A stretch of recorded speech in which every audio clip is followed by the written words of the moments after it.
Fala galera, bom dia, boa tarde, boa noite. E aí, como vocês estão? Bom, vamos dar continuidade aí à leitura do livro da Angela Davis, Mulheres, Raça e Classe.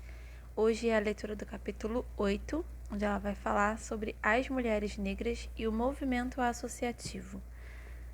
Antes de mais nada, eu já peço que você curta esse vídeo, compartilha, comenta, se inscreva no canal caso ainda não seja inscrito e me segue lá no Instagram, @suelen_dantas com 2 T's, que lá você encontra o link para adquirir esse livro físico caso você tenha interesse, tá bom? Então vamos à leitura do capítulo, As Mulheres Negras e o Movimento Associativo. A Federação Geral de Agremiações de Mulheres, GFWC, na sigla original, poderia ter celebrado seu 10º ano em 1900, posicionando-se contra o racismo em suas fileiras. Lamentavelmente, sua postura era de modo inequívoco pró-racista. O Comitê de Credenciamento da Convenção decidiu excluir a delegada negra da Associação de Mulheres, Era de Boston. Entre as diversas associações representadas na federação, a única que teve sua admissão negada trazia uma marca distintiva que poderia ser reivindicada por não mais do que 2 grupos de mulheres brancas. Se a agremiação Soroses, ou Soroses, e da Nova Inglaterra foram as pioneiras em reunir mulheres brancas, a agremiação de mulheres Era existente havia 5 anos, resultava dos primeiros esforços de organização das mulheres negras no interior do movimento associativo. Sua representante, Joseph Pierre Huff, era conhecida no círculo das agremiações brancas de Boston como uma mulher culta. Ela era esposa de um bacharel de Harvard, que se tornou o primeiro juiz negro do estado de Massachusetts. Segundo o Comitê de Credenciamento informou, ela seria bem-vinda na convenção enquanto delegada da agremiação de mulheres brancas e que também pertencia. Nesse caso, claro, teria sido a exceção necessária para confirmar a regra da segregação racial no interior da GFWC. Mas como Ruffin insistiu em representar a agremiação das mulheres negras, que aliás já havia recebido o certificado de filiação à GFWC, sua entrada no salão de convenções foi negada. Além disso, para reforçar essa regra, tentaram arrancar de seu peito o crachá que lhe havia sido entregue. Pouco depois do caso Ruffin, o boletim da Federação publicou uma história fictícia planejada para intimidar as mulheres brancas que haviam protestado contra o racismo manifesto no interior da organização. De acordo com um relato de Ida B. Wells, o artigo era intitulado A Precipitação das Tolas e descrevia as armadilhas do cotidiano de uma agremiação que integrava brancas e negras em uma cidade de nome desconhecido. A presidenta da agremiação, não identificada, havia convidado uma mulher negra, de quem era amiga, a fazer parte do seu grupo, mas infelizmente a filha da mulher branca se apaixonou pelo filho da mulher negra e se casou com ele, que como a mãe tinha uma pele tão clara que dificilmente seria considerado negro. Ainda assim, segredava o artigo. Ele possuía aquela gota invisível de sangue negro, e quando a jovem esposa branca deu à luz um bebê negro, como Aceviche, o choque foi tão grande que ela virou o rosto em direção à parede e morreu. Gente, que loucura! Embora qualquer pessoa negra pudesse perceber que a história era inventada, os jornais a publicaram e disseminaram amplamente a mensagem de que as agremiações que integravam mulheres brancas e negras resultariam na degradação da feminilidade branca. A primeira convenção nacional convocada por mulheres negras aconteceu 5 anos depois do encontro de fundação da Federação Geral de Associações de Mulheres, em 1890. As experiências de organização das mulheres negras remontam ao período pré-guerra civil e como suas irmãs brancas, elas participavam de sociedades literárias e organizações beneficentes. Seus esforços principais durante aquele período estavam relacionados à causa anti-escravista. Entretanto, ao contrário das mulheres brancas, que também se uniram à campanha abolicionista, as mulheres negras eram motivadas menos por preocupações com a caridade ou por princípios morais gerais, do que pelas necessidades palpáveis de sobrevivência do seu povo. Os anos 1890 foram os mais difíceis para a população negra desde a abolição da escravatura, e as mulheres se sentiam naturalmente obrigadas a se juntar à luta de resistência de seu povo. Foi em reação à desenfreada onda de linchamentos e ao abuso sexual indiscriminado de mulheres negras que as primeiras associações de mulheres negras foram estabelecidas. De acordo com interpretações convencionais, as origens da Federação Geral das Mulheres Brancas se encontram no período imediatamente posterior à guerra, quando a exclusão das mulheres da agremiação de imprensa de Nova York levou à organização de uma agremiação feminina em 1868. Após a fundação de Soroses, em Nova York, mulheres de Boston criaram a agremiação de mulheres da Nova Inglaterra. Assim surgiu uma tendência de proliferação de agremiações nas duas principais cidades do Nordeste dos Estados Unidos, e em 1890 pôde ser criada uma federação nacional. No breve intervalo de 2 anos, a Federação Geral de Associações de Mulheres contava com 190 afiliados e mais de 20 mil integrantes. Uma estudiosa da história do feminismo explica nestas palavras a atração aparentemente magnética que tais agremiações exerciam sobre as mulheres brancas. Em termos subjetivos, as agremiações atendiam à necessidade que as mulheres de meia idade, de classe média, tinham de empregar seu tempo livre em atividades que fossem exteriores, mas relacionadas à sua esfera tradicional. Havia, como logo ficou evidente, literalmente milhões de mulheres cuja vida não era preenchida pelas ocupações domésticas e religiosas. A maioria delas tinha uma educação insuficiente, não desejava ou não conseguia manter um emprego remunerado e encontrava no cotidiano das associações a solução para o seu dilema pessoal. Tanto no norte quanto no sul, a proporção de mulheres negras que trabalhavam fora de casa era muito maior do que a de suas congêneres brancas. Em 1890, dos 4 milhões de mulheres que integravam a força de trabalho, quase 1 milhão era de mulheres negras. O número de mulheres negras confrontadas com o vazio da vida doméstica, que mortificava suas irmãs brancas de classe média, não chegava nem perto disso. Ainda assim, as líderes do movimento associativo de mulheres negras não vinham da massa trabalhadora. Joseph Pierre Ruffin, por exemplo, era a esposa de um juiz de Massachusetts. O que diferenciava essas mulheres das líderes das agremiações brancas era sua consciência sobre a necessidade de contestar o racismo. De fato, sua própria familiaridade com o racismo cotidiano da sociedade estadunidense as vinculava muito mais intimamente às suas irmãs da classe trabalhadora do que a experiência do sexismo as vinculava às mulheres brancas de classe média. Antes da emergência do movimento associativo, o primeiro grande encontro organizado de forma independente pelas mulheres negras foi motivado pelos ataques racistas contra a jornalista Ida B. Wells, depois que a redação de seu jornal em Memphis foi destruída por uma gangue racista que se opunha a seu trabalho de combate aos linchamentos. Wells decidiu estabelecer residência permanente em Nova York, como relata em sua autobiografia.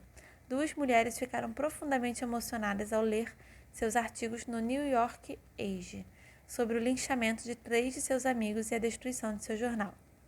2 mulheres de cor comentaram entre si minhas revelações e disseram acreditar que as mulheres de Nova York e do então distrito do Brooklyn deveriam fazer algo para demonstrar reconhecimento por meu trabalho e para protestar contra o tratamento que eu havia recebido.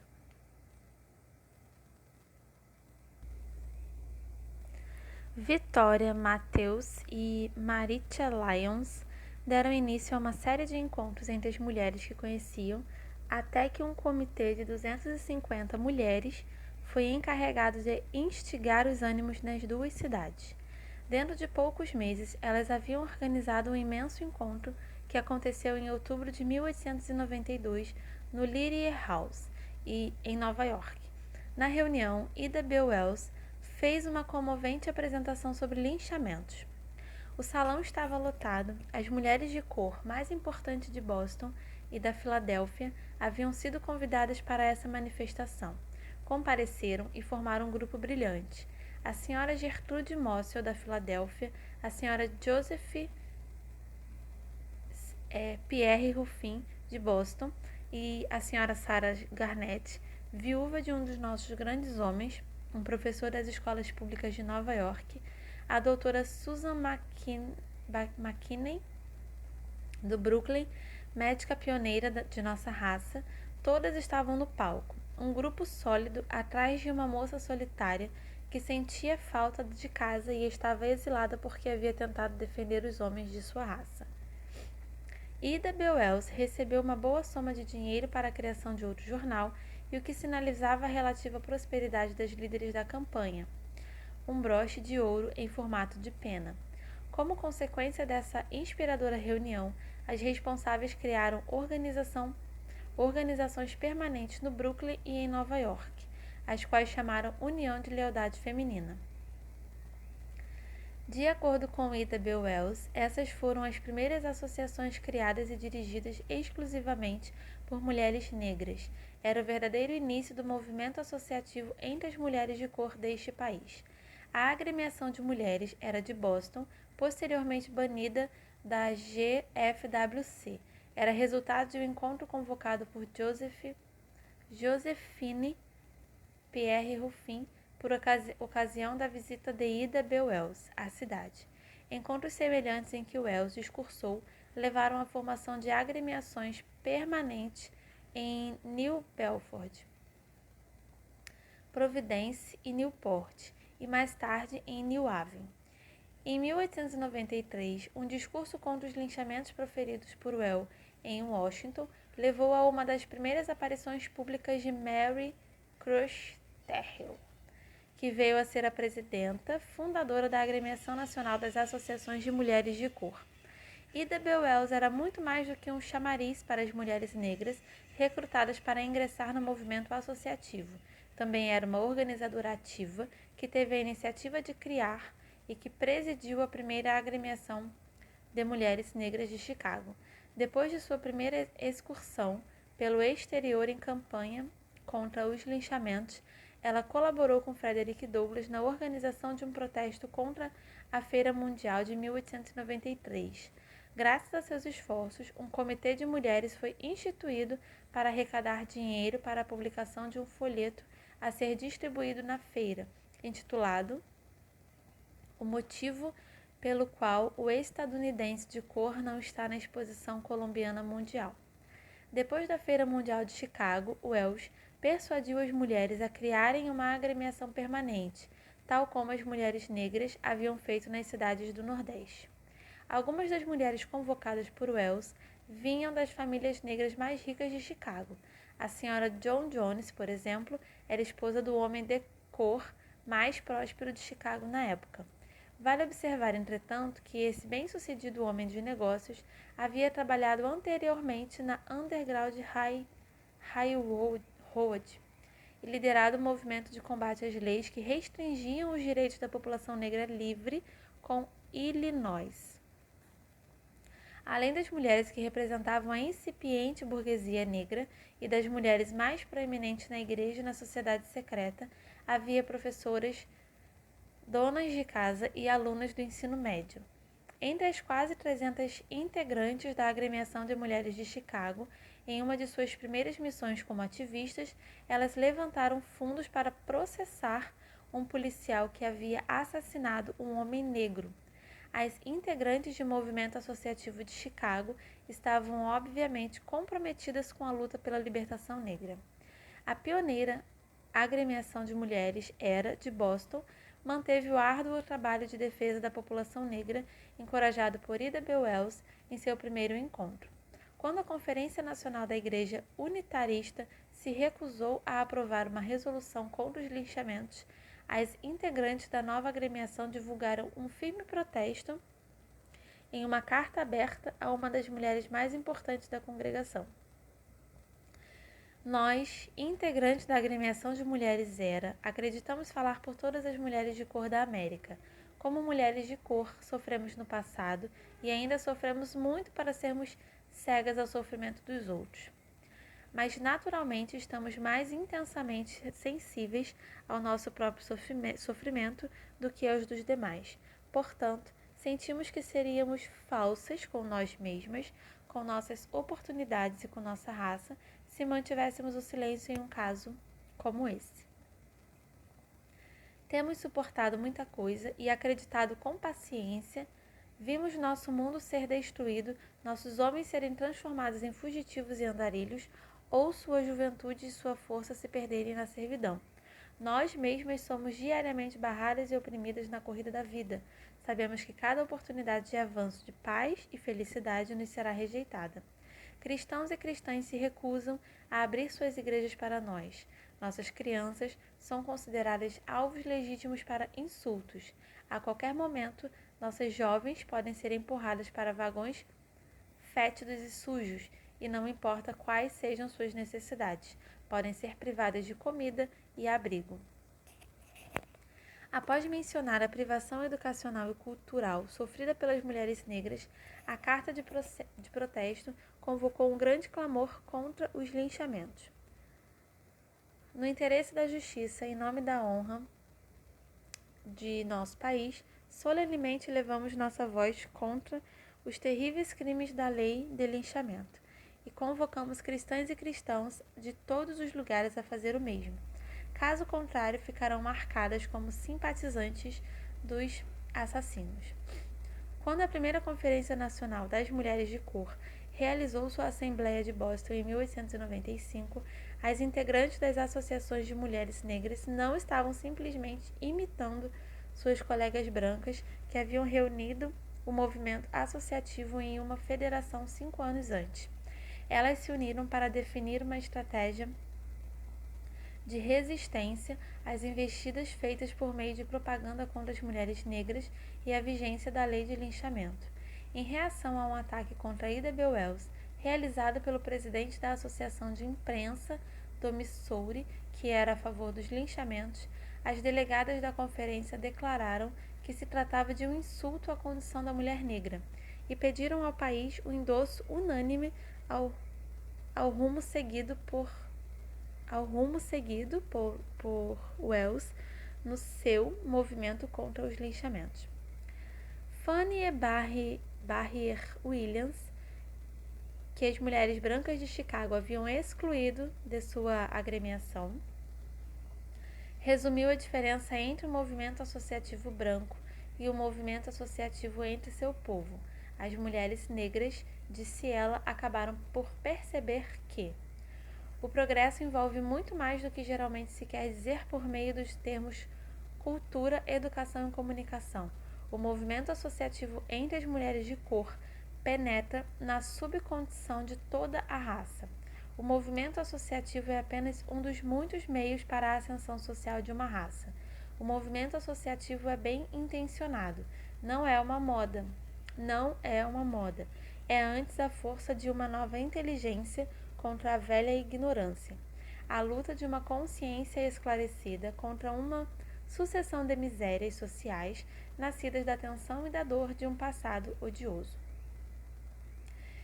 Embora o movimento associativo das mulheres negras estivesse veementemente comprometido com a luta pela libertação negra, suas líderes de classe média, às vezes e infelizmente, eram elitistas em suas atitudes com relação à massa de seu povo. Fannie Barry Williams, por exemplo, vislumbrava as integrantes das agremiações como a nova inteligência, a consciência esclarecida da raça. Entre as brancas, as associações significavam um movimento de avanço das mulheres mais capazes no interesse da melhor condição da mulher. Entre as mulheres de cor, a agremiação é um esforço das poucas mulheres aptas em nome de muitas sem qualificação. Antes do estabelecimento definitivo de uma organização nacional das associações de mulheres negras, parece ter existido uma lamentável competição entre as líderes das agremiações, com base na Conferência de Boston em 1895, convocada por Josephine Pierre Ruff, fundou-se naquele mesmo ano a Federação Nacional das Mulheres Afro-Americanas, da qual Margaret Murray Washington foi eleita presidenta. A federação reunia mais de 30 agremiações que atuavam em 12 estados. Em 1896, foi fundada na capital federal a Liga Nacional das Mulheres de Cor, que tinha Mary Church Terrell como presidenta.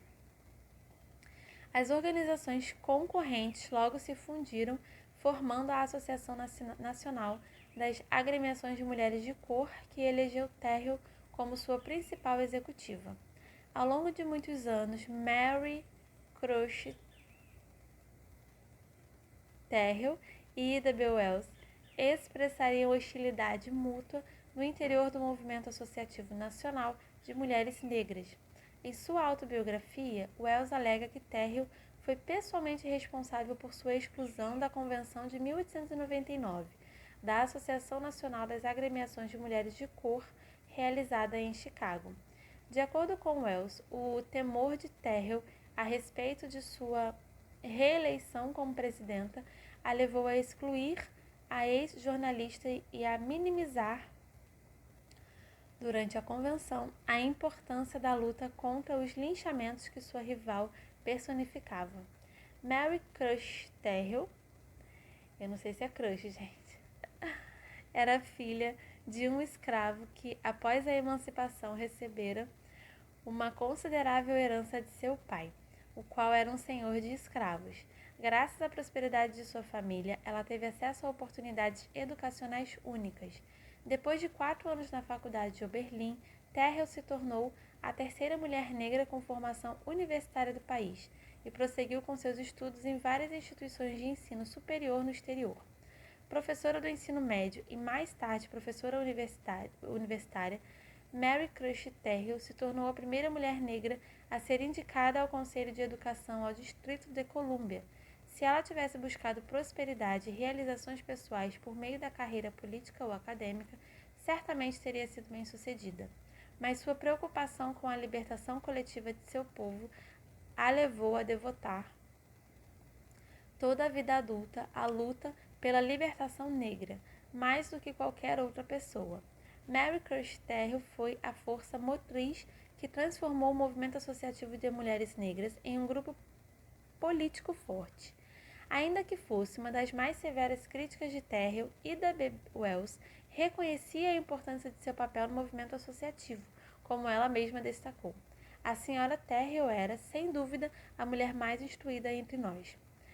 Tal qual Mary Terrell, Ida B. Wells nasceu em uma família de ex-escravos, quando uma epidemia de febre amarela tirou a vida de seu pai e de sua mãe. Wells ainda era adolescente, com 5 irmãs e irmãos mais jovens para sustentar. Em resposta a esse enorme encargo, ela deu início à sua carreira de professora, mas as adversidades pessoais pelas quais passou não foram tão devastadoras a ponto de impedir que ela seguisse o caminho do ativismo antirracista. Aos 22 anos, ela desafiou a discriminação racial que sofreu como passageira em um trem, processando a empresa ferroviária na justiça. 10 anos depois, Ida B. Wells publicou seu próprio jornal em Memphis, Tennessee, e após o assassinato de 3 de seus amigos por uma gangue racista, transformou o veículo em uma arma poderosa de combate aos linchamentos. Forçada a se exilar quando racistas ameaçaram sua vida e destruíram a redação de seu jornal, Wells iniciou a sua cruzada incrivelmente eficaz contra os linchamentos, convocando tanto pessoas negras quanto brancas a se opor maciçamente à vigência da lei de linchamento. Ela viajou de cidade em cidade, grandes e pequenas em todo o país. Suas viagens ao exterior encorajaram a organização na Europa de campanhas de solidariedade contra o linchamento de pessoas negras nos Estados Unidos. 2 décadas depois, aos 57 anos, Ida B. Wells dirigiu-se imediatamente ao local dos tumultos de East St. Louis. Aos 63 anos, conduziu investigações sobre um ataque provocado por uma gangue racista no Arkansas. E às vésperas de sua morte, ela permanecia a mesma militante de sempre, liderando um protesto de mulheres negras contra as políticas segregacionistas de um grande hotel de Chicago. Em sua longa cruzada contra os linchamentos, Ida B. Wells se tornou uma especialista em táticas de agitação e confronto político, mas poucas pessoas podiam se igualar a Mary Crush Terrell como defensoras da libertação negra por meio da palavra escrita e falada. Ela buscou a liberdade para seu povo usando a lógica e a persuasão. Escritora eloquente, oradora poderosa e mestra na arte do debate, Terrell empreendeu persistentes e escrupulosas defesas da igualdade negra e do sufrágio feminino, bem como dos direitos da classe trabalhadora. Como Ida B. Wells, ela se manteve em atividade até o ano de sua morte, aos 90 anos. Em um de seus últimos gestos de desafios ao racismo, marchou pela capital, Washington, fazendo parte de um piquete aos 89 anos. Ida B. Wells e Mary Crush Terrell foram, sem dúvida, as duas mulheres negras mais importantes de sua época. A contenda pessoal entre elas, que atravessou várias décadas, foi um enredo trágico na história do movimento associativo das mulheres negras. Embora suas realizações individuais tenham sido monumentais, seus esforços conjuntos realmente poderiam ter movido montanhas por suas irmãs e por seu povo como um todo. Muito bom, né, galera?